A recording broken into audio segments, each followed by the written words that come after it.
সুপ্রিয় দর্শক, আসসালামু আলাইকুম। Welcome back to my channel. আজকে আপনাদের সাথে শেয়ার করছি কলা আর ডিম দিয়ে মজাদার একটা রেসিপি। আশা করি আমার ভিডিওটা প্রথম থেকে শেষ পর্যন্ত দেখবেন আর একটা লাইক দিয়ে ভিডিওটা দেখা শুরু করে দিবেন। এখানে আমি বড় বড় দেখে দুটো সাগর কলা নিয়েছি আর মাঝখান দিয়ে একটা মুরগির আন্ডা নিয়েছি।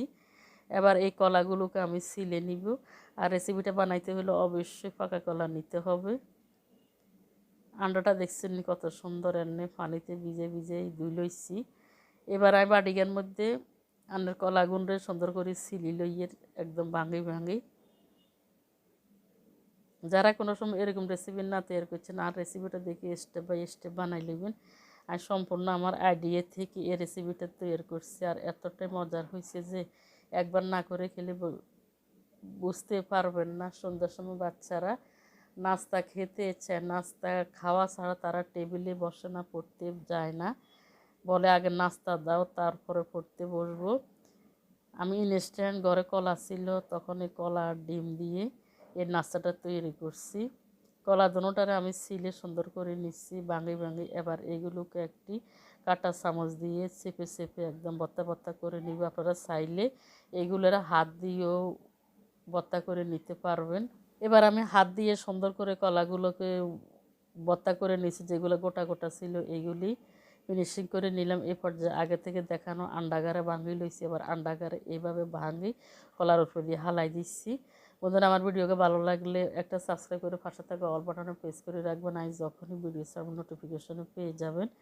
বাবুরা আপনারা আরও সাপোর্ট করবেন। আমি অনেক কষ্ট করি আপনাদের জন্য ভিডিও তৈরি করি এবং যখন বয়স দিতে আসি দরজা জানালা বন্ধ করে তখন গরমে কলিজাটা বাইরে যেতে চায়, শরীরের চামড়াটা গরমে জ্বালাফালা করে দেয় এবং ঘাম বৃষ্টির মতন শরীর থেকে টপ টপ করে পড়তে থাকে, জামা কাপড় সব ভিজে যায়। যদি আপনারা আমাকে সাপোর্ট করেন তাহলে আমার এই কষ্টটা একদম সার্থক হবে। আমি এখানে লবণ দিয়েছি স্বাদ মতো। লবণটা দিলে কিন্তু মিষ্টির পিঠাটা খেতে অনেক অসাধারণ লাগে। আপনাদের মূল্যবান সাপোর্ট পাইলে আমি আরও কষ্ট করে ভিডিও বানাবো, আমার কোনো সমস্যাই লাগবে না। এত কষ্ট করার পরে যদি আপনাদের কোনো সাপোর্ট না পাই, সাপোর্ট মানে লাইক, কমেন্ট, শেয়ার, সাবস্ক্রাইব যদি আপনাদের না পাই তাহলে আমার ভিডিওটা মানে আমার চ্যানেলটা বড় হবে না এবং গ্রোথ হবে না, আর আমার কষ্টগুলো সার্থক হবে না। প্লিজ আপনারা আমাকে সাপোর্ট করবেন। আপনাদের সাপোর্ট পেলে আমি আরও নতুন নতুন ভিডিও আপনাদেরকে উপহার দিব। এবার আমি চামচ দিয়ে চিনি আর লবণ একদম ফিনিশিং করে নিয়েছি, যাতে নিচে কোনো দানা দানা না থাকে, ওইভাবে ফিনিশিং করে নিতে হবে। এবার এখানে 1 কাপ পরিমাণ চাউলের গুঁড়া দিচ্ছি, এরপরে 1 কাপ পরিমাণ আটা দিয়েছি। এবার দেওয়ার পরে আবার চামচ দিয়ে এগুলো ফিনিশিং করে নিতেছি। যদি মনে হয় একটু পানি লাগবে তাহলে একটু পানি দিয়ে ফিনিশিং করে নেবেন। এবার আমি একটু পানি দিয়েছি, দেওয়ার পরে ফিনিশিং করে নিব। আমি এমনভাবে ব্যাটারটা গুলে নিব যাতে আমরা পুয়া পিঠা বানাইছি যেরকম আটাটা হয়েছে মানে ব্যাটারটা হয়েছে ওইভাবে করে নিতে হবে, একদম গোলাইতে গোলাইতে। আটাটা গোলানোর পরে ব্যাটারটা রেডি হয়ে গেছে। এবার আমি ছোট্ট একটা কাপ নিয়েছি, কাপ দিয়ে আবার একটু নেড়ে চেড়ে ফিনিশিং করে নিচ্ছি। এটা দিয়ে কিন্তু আমি ব্যাটারটা তেলের মধ্যে ছেড়ে দিব। এ পর্যায়ে চুলার উপরে একটি ফ্রাই প্যান দিয়েছি, এর মধ্যে পর্যাপ্ত পরিমাণে তেল দিয়েছি। আর এই পিঠাগুলো বানাইতে গেলে অবশ্যই বেশি করে তেলে বানাইতে হবে, তাহলে সুন্দর হবে। প্রথমে আমি একটা ফোঁটা ফালাই দিয়েছি, তেলটা গরম হয়ে গেছে ট্রাই করার জন্য। এবার একটা ব্যাটার দিয়ে দিচ্ছি একটা পিঠার জন্য। প্রথমে একটা দিয়েছি, এভাবে কিন্তু করে কিন্তু আমি 4-5টা দিয়ে দিব, যেহেতু আমার ফ্রাই প্যানটা অনেক বড় আছে। 4-5টা করে দিলে তাড়াতাড়ি বানানো হয়ে যাবে। আর দেখতে পাচ্ছেন দেওয়ার সাথে সাথে উপর দিকে ফুলে ফুলে উঠতেছে। আর পিঠাগুলো এতটাই টেস্টি, যেহেতু এখানে কলা দেওয়া আছে আর ডিম দেওয়া আছে, চিনি দেওয়া আছে, সেহেতু এতটাই মজা হয়েছে আর এতটাই গ্রান হয়েছে, যতই খাই ততই খেতে ইচ্ছা করে।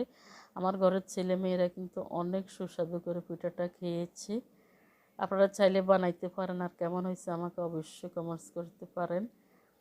ঘরের পরিবারের সবাই কিন্তু এগুলো খেয়ে অনেক মুগ্ধ হয়ে যাবে। এবার পিঠাগুলো হয়ে যাবার পরে আমি উল্টে পাল্টে দিচ্ছি। এভাবে কিন্তু আমি সবগুলো উল্টে দিও। আর চুলার আগুনটা কিন্তু অবশ্যই কমাই দিবেন, তাহলে পিঠাগুলো আস্তে আস্তে ভিতর থেকে সুন্দরভাবে হয়ে যাবে। পিঠাগুলোকে আমি 4-5 মিনিট তেলের মধ্যে এভাবে উল্টে পাল্টে চেপে চেপে ভেজে নিয়েছি। আর দেখতে পাচ্ছেন কালারটাও কত সুন্দর আসছে, একদম ডিমের কালার ভিতর থেকে হয়ে গেছে। এবার আমি একটি ছাঁকনি দিয়ে পিঠাগুলো তুলে নিচ্ছি।